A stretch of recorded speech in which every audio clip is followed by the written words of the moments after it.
নিতুজ হেসেলে আপনাদের স্বাগত। শীতের সময় শীতের সবজিগুলো কিন্তু খেতে অসাধারণ লাগে।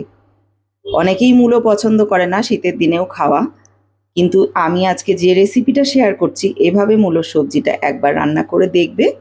আমি আশা করি বাড়ির সবাই চেটেপুটে খাবে।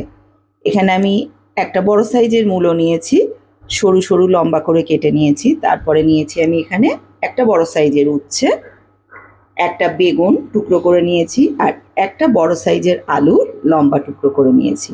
আর তার সঙ্গে আমার লাগছে কিছুটা পরিমাণে নিয়ে নিয়েছি আমি দেশি তাজা মোরলা মাছ। তাহলে চলে এসো আজকের রেসিপি। কিছুটা গরম জলের মধ্যে মূলোগুলোকে দিয়ে আমি একটু ভাপিয়ে জাস্ট জল ফেলে দেবো। না চাইলে কিন্তু এটা নাও করা যায়, কিন্তু আমি গ্যাস অম্বলের ভয়ে একটু ভাপিয়ে নিই। মোরলা মাছগুলো ভালো করে ধুয়ে পরিষ্কার করে লবণ হলুদ মাখিয়ে নিলাম। এবারে একটু ভাজা করে নেব। তেল ভালো করে গরম করে নিয়ে মাছগুলোকে কড়া কড়া করে ভেজে নেব। এক পিঠ কিন্তু ভাজা হয়ে গেছে, দেখো এক পিঠ কিন্তু লাল লাল হয়ে গেছে। উল্টে দিয়ে ঠিক অপর পিঠটাকেও এভাবেই ভেজে তুলে নেব। দুই পিঠ কিন্তু লাল লাল করে ভাজা হয়ে গেছে, দেখো এভাবেই আমি সব মাছগুলোকে ভেজে নেব। মাছ ভাজা তেলের মধ্যেই লবণ হলুদ মাখিয়ে উচ্ছেগুলোকে ভেজে নেব।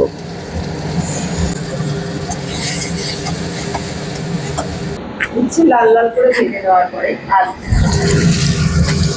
আলুগুলোকে ভেজে নেব। বেগুন এমনিতেই নরম, তারপরে শীতকালীন বেগুন কিন্তু আরো নরম হয়, সেই জন্য আমি সব সবজিগুলো ভাজার পরেই কিন্তু বেগুনটা দিয়ে দিলাম। আর এই পর্যায়ে এসে কিন্তু আমি ভাপিয়ে রাখা মূলোও অ্যাড করে দিল। মূলোটা যেহেতু ভাপিয়ে রেখেছি সেই জন্য আমি এই পর্যায়ে অ্যাড করলাম। সব সবজিগুলোকে ভালো করে কষিয়ে নেব।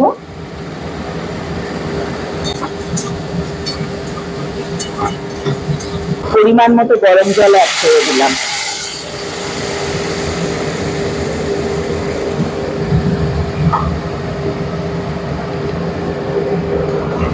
একটা ঢাকনা দিয়ে সুন্দর করে সেদ্ধ করে নেব। ভাজা করতে করতেই আমার 80% কুক হয়ে গেছে। একটা ঢাকনা চাপা দিয়ে 5 মিনিট আমি বয়েল করে নেব সুন্দর। একটা কাঁচা লঙ্কা আর বড় চামচের 1 চামচ কালো সর্ষে পেস্ট করে নেব। সবজি কিন্তু সিদ্ধ হয়ে গেছে পুরোপুরি। এই সময় ভেজে রাখা মাছ দিয়ে দেব।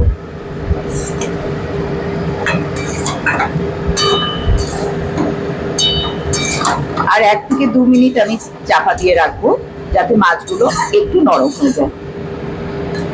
মাছ সবজি সবই কিন্তু খুব সুন্দরভাবে সিদ্ধ হয়ে গেছে। একটা পাত্রের মধ্যে ঢেলে নিলাম, কারণ এবারে একটু ফোড়ন দেব। ফোড়নের জন্য আর একটু তেল দিয়ে দিলাম।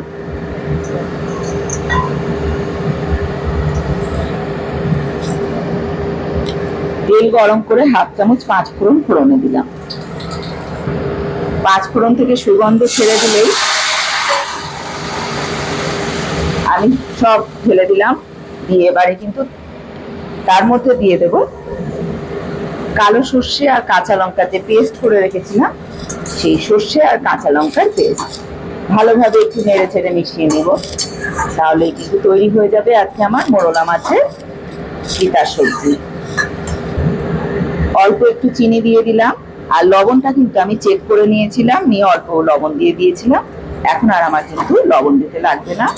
অল্প একটু মিষ্টি ছড়িয়ে সুন্দর করে একটুখানি নাড়াচাড়া করে মিশিয়ে নিলেই হয়ে গেল। গরম ভাতের সঙ্গে এরকম একটা চচ্চড়ি বানিয়ে খেয়ে দেখবেন, দুর্দান্ত লাগবে।